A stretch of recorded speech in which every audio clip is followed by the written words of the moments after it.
니헤미야 11장입니다. 11장 15절에서 36절까지입니다.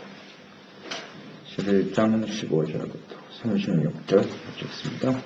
레위 사람 중에는 스마야인 그는 하스리 아들이요 아스리가 물 손자요 하사바의 증손이요 본니의 현손이며 또 레위 사람의 족장 삭부대와 여사박과 그들은 하나님의 전박간 일을 맡았고 또 아삽의 증손은 삽디의 손자 미가야 마따냐이며 그는 기도할 때에 감사하는 말씀을 인도하는 자가 되었고 형제 중에 박보야가 복음이 되었으며 또 여드분의 증손은 갈라의 손자 사무의 아들 압다 거룩한 성의 레위 사람 모두 244명이었으며 성문주의나 북과 단문과 그 형제인이 모두 172명이며 유다 모든 이스라엘 백성 5,000명과 레위 사람은 유다 모든 성읍에 흩어져 각각 자기 기업에 살았고 베들레헴 사람 노벨에 거주하니 시하와 기스바와 그들의 책임자가 되었느니라. 우리하는 자들이 아삽 자손 종리가의 현손 말단의 정선 하사바의 손자 하니야를 우스 예루살렘에 거주하는 레위 사람의 감독이 되어 하나님의 전 일을 맡아 다스렸으니 이는 왕의 명령대로 누비하는 자들에게 날마다 할 일을 정해 주었기 때문이며 유다의 이스라엘 자손과 모세 사벨의 아들 그다히아는 왕의 수하에서 백성의 일을 다스렸느니라.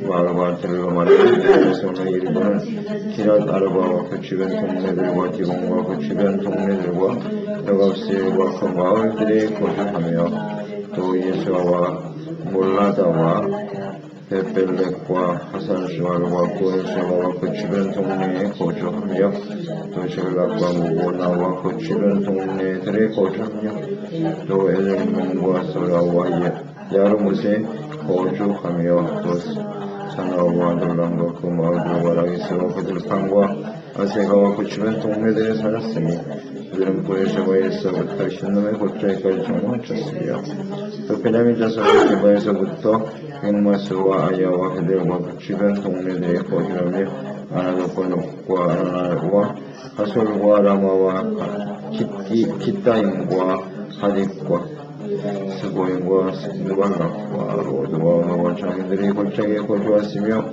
이따 레위 사람의 일부는 베냐민과 합하였느니라. 아멘. 자신에게 주어진 직무에 충실하라. 거룩한 성 예루살렘에 거주하는 사람들은 제비를 뽑았습니다. 제비를 뽑아서 하나님의 도성 예루살렘에 거하게 하였습니다. 그들은 하나님의 다스림을 받는 하나님의 도성에 거주하면서 하나님의 성전을 중심으로 해서 각자 맡아서 해야 될 직무가 있었습니다. 그리고 하나님을 경외하는 일에 헌신해야 될 사람들이었어요. 그러니까 예루살렘에 거주한다, 하나님이 택하여 뽑았다라고 하는 것은 분명히 해야 될 직무가 사명이라는 뜻이에요. 이스라엘이 예루살렘을 중심으로 해서 하나님의 성전에서 하나님을 바르게 잘 섬길 때 이스라엘 전체에 하나님이 주시는 평강, 또 하나님의 은혜와 축복이 임한다는 것을 알 수가 있죠. 그러니까 택함받고 부름받은 일꾼으로서 그리스도의 몸인 교회에 직임을 맡아 헌신하는 일은 매우 중요합니다. 하나님 앞에 바르게 섬길 때 은혜와 축복이 임하게 되는 것이니까요. 16절에 레위 사람들, 15, 16절은 이제 레위 사람들이 거하였다. 그러니까 레위 사람들이 굉장히 많지만 그 중에서도 이렇게 하나님이 뽑은 사람들이란 말이에요. 선택하여 세운 사람들인데요. 그 중에 레위 족장들이 나옵니다. 16절에 삭부대와 요사밧 족장입니다. 레위를 지파를 이끌어가는 족장이니까 굉장히 유력한 사람들이라고 봐야죠. 족장, 평범한 사람이 아니라 족장인데 그들이 맡은 일이 뭐냐? 하나님의 전 바깥 일을 맡았다 그랬어요. 바깥 일이라고 하는 것은 성전에 공급되는 재물을 관리하고 또 성전의 건물, 유지, 보수, 청소 이 일을 맡은 사람들이에요. 하나님의 성전 안에서 같은 레위 지파 사람이지만 제사장의 역할을 하는 사람도 있고 성전 안에서 성경 지구라든지 번제를 드리는 일을 돕는 사람도 있고 이렇게 바깥 일을 하는 사람도 있단 말이죠. 성전 안에서 중요한 일을 하는 사람도 있지만 사람이 보기에는 하찮은 일 같은 이런 일들도 필요하단 말이죠. 일을 맡은 사람들이 족장이란 말이에요. 그 사람들이 사회에서 어떤 지위와 신분을 가졌다고 할지라도 성전을 맡아 하찮아 보이는 일이라도 하나님이 주신 전부다 생각하고 그 일에 충실을 하는 것이 매우 중요합니다. 우리가 하나님의 성전을 섬기는 일은 귀한 일이 있고 하찮은 일이 있는 것이 아니고 각자 좋은 일에 하나님이 주신 일이다 생각하고 기쁘고 즐거운 마음으로 충실하게 주님을 섬기는 사람들이 되어야 하겠습니다. 내가 세상에서 어떤 지위를 가진 사람일까? 교회 안에서도 인정을 받고 대단한 일을 해야 될 것이다. 그렇게 생각하는데 그렇지 않습니다. 주님을 섬기는 일은 언제나 겸손하고 그 일에 하나님이 부르심이 있다 생각하면서 성실하게 충성하는 사람이 되어야 합니다. 그래서 우리에게 잘 보여주고 있네요. 그만큼 느헤미야 시대가 부흥의 시대입니다. 하나님의 말씀 앞에서 하나님을 바르게 섬기고자 하는 아주 진실한 믿음을 가진 순수한 믿음을 가진 시대다. 그렇게 볼 수가 있습니다. 17절에는 마따냐가 나오네요. 기도할 때 감사의 기도 제사 드릴 때 감사의 기도를 담당했다. 찬송 인도하는 인도자가 볼 수가 있네요. 우리가 느헤미야 시대의 부흥을 보면서 그 부흥의 구체적인 모습은 하나님의 말씀으로 시작되는 거죠. 말씀이 선포되고 말씀을 사모하고 또 말씀을 듣고 회개하고 돌이키는 그리고 하나님 앞에 온전한 헌신 그리고 하나님을 찬양하는 모습 감사와 찬양이 충만한 이것을 우리가 부흥의 핵심적인 내용이라고 볼 수가 있죠. 이것이 바로 예배입니다. 그러니까 이 부흥이라는 것이 예배 회복으로 이루어지는 거예요. 예배의 중요한 요소가 바로 말씀, 기도, 헌신, 다음 감사와 찬양 이것이 예배거든요.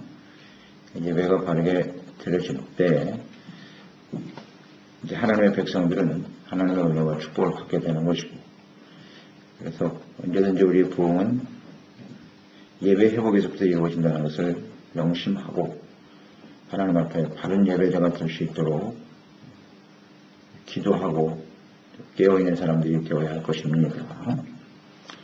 특히 찬송하는 일을 위해서 하나님이 택하셨다 이렇게 지금 말씀하는데요.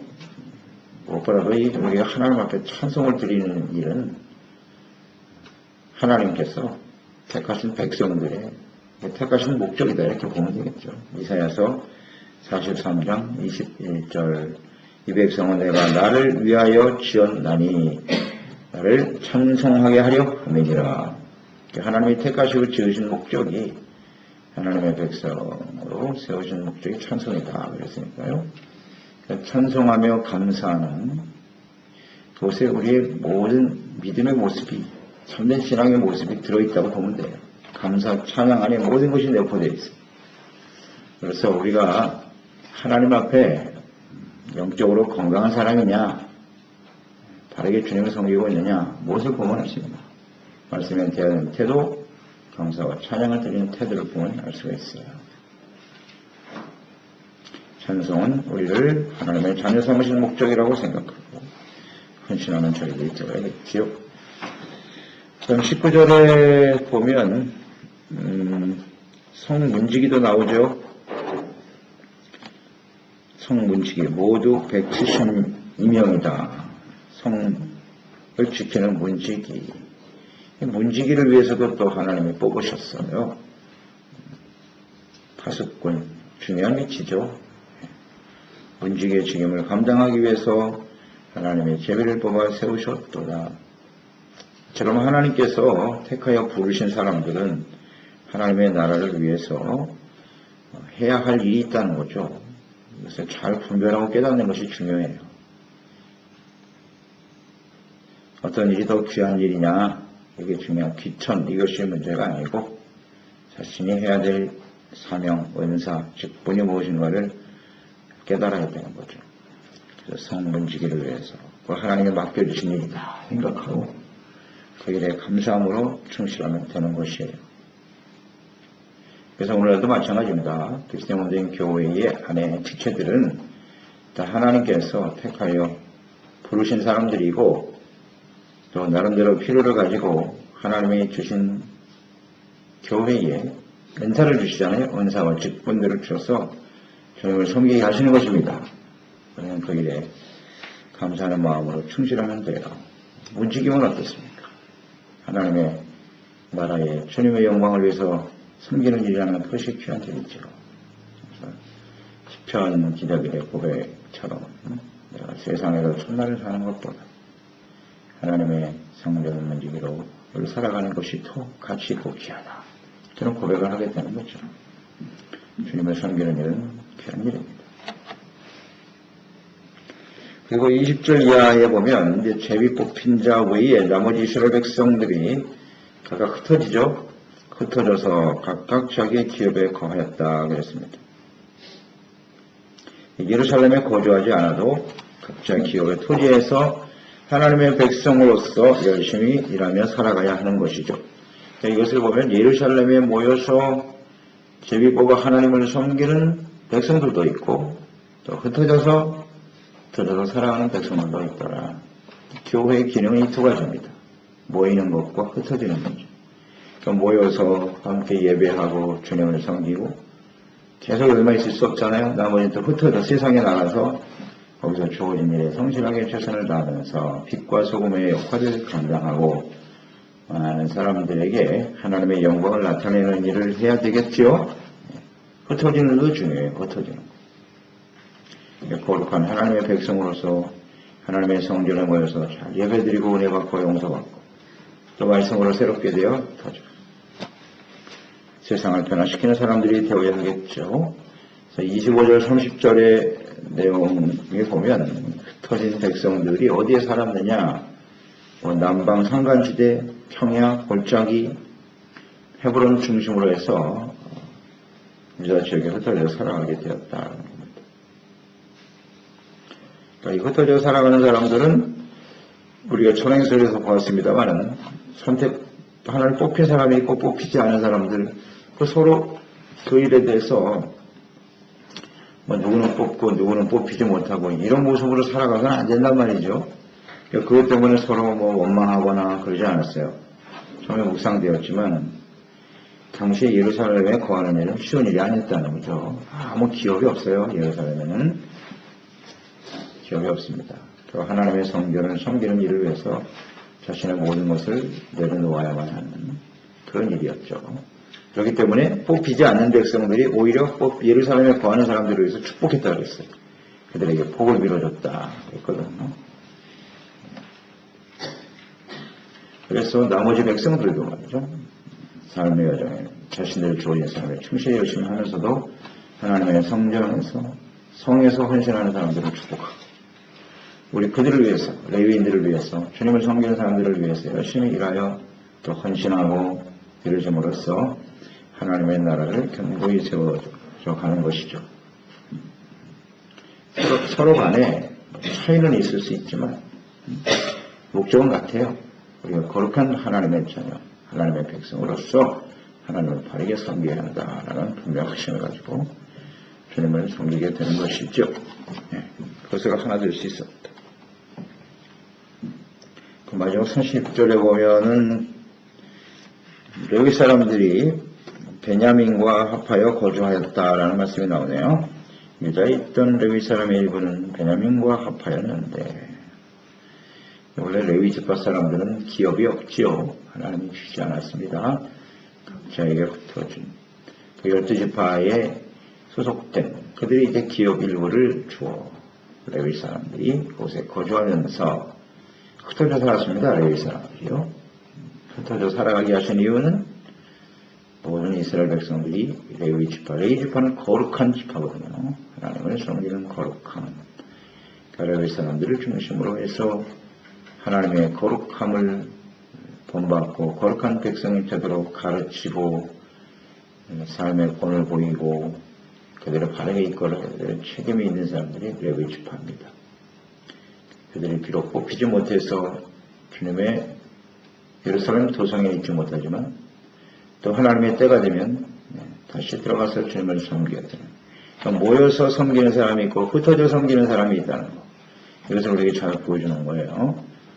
교회 안에서만 주님을 섬기는 게 아닙니다. 항상 우리의 삶의 현장에서 거룩한 하나님의 백성으로 주님을 섬겨야 한다. 그것이 바로 기업이에요. 그럴 때 하나님께서 필요한 것을 적어주시면서 승리하게 하시는 거죠. 우리의 삶의 터전이 하나님이신 기업이다 생각하고 그 자리에서도 거룩함과 성실함으로 주님을 섬기는 사람들이 되어야 하겠습니다. 그리고 이스라엘 백성들이 회복되면서 예루살렘에 이제 거주하게 되고 이루어지는 것을 보면 여기 이제 유다 지파와 베냐민 지파가 이렇게 남지 않습니까? 나머지 그 북이스라엘에 있었던 10지파의 모습은 찾아보기가 어렵네요. 그렇습니다. 유다와 베냐민, 그 마지막까지 예루살렘과 성전을 중심으로 있었던 그들이 회복이 되는 거예요. 그런 부분이 좀 아쉬움이 있지만 그래도 하나님께서 그들을 중심으로 해서 하나님의 나라를 다시 회복시켜가는 것을 볼 수가 있습니다. 그래서 이 유다와 베냐민 지파, 예루살렘을 중심으로 한 이 백성들과 사마리아 지역에 살던 이스라엘, 나머지 10지파 사람들 차이가 분명해요. 이런 걸 보면 북이스라엘 사람들은 이방인과 같은 거예요. 이때부터 이제 자리를 찾게 되죠. 그들은 하나님의 백성을 인정하지 않는 그런 일들이 이제 임하게 되는 것이죠. 그래도 하나님께서는 때가 되면 그들을 또 회복시켜서 이스라엘을 하나 되게 하세요. 그런 하나님의 힘을 알 수가 있는데요. 그만큼 우리가 하나님 앞에 거룩한 성, 하나님의 성전을 중심으로 주님을 섬기는 것은 매우 중요하다. 그것을 놓치지 않고 지켜가는 진실한 죄 백성들이 되도록 해야 하겠습니다. 기도하겠습니다. 하나님 아버지, 오늘도 주의 말씀을 듣습니다. 하나님께서는 하나님의 거룩한 도성에서 주님을 섬게 될 사람을 제게 뽑아 세우셨어요. 이처럼 하나님께서 많은 사람들 중에 저희들을 뽑아서 하나님의 자녀 삼으시고 하나님의 거룩한 교회에 직분과 직임을 주셔서 주님을 섬길 수 있는 권위를 주신 것을 감사드리옵나이다. 귀천이 없습니다. 주님을 섬기는 일에는 그 일에 감사함으로 충성하는 저희들이 되게 하여 주시옵시고 한 사람도 필요 없이 세우신 분은 없습니다. 삼은 사람은 없습니다. 그러나 각자 주어진 직분 은사를 잘 깨달아 주님을 섬기게 하여 주옵시고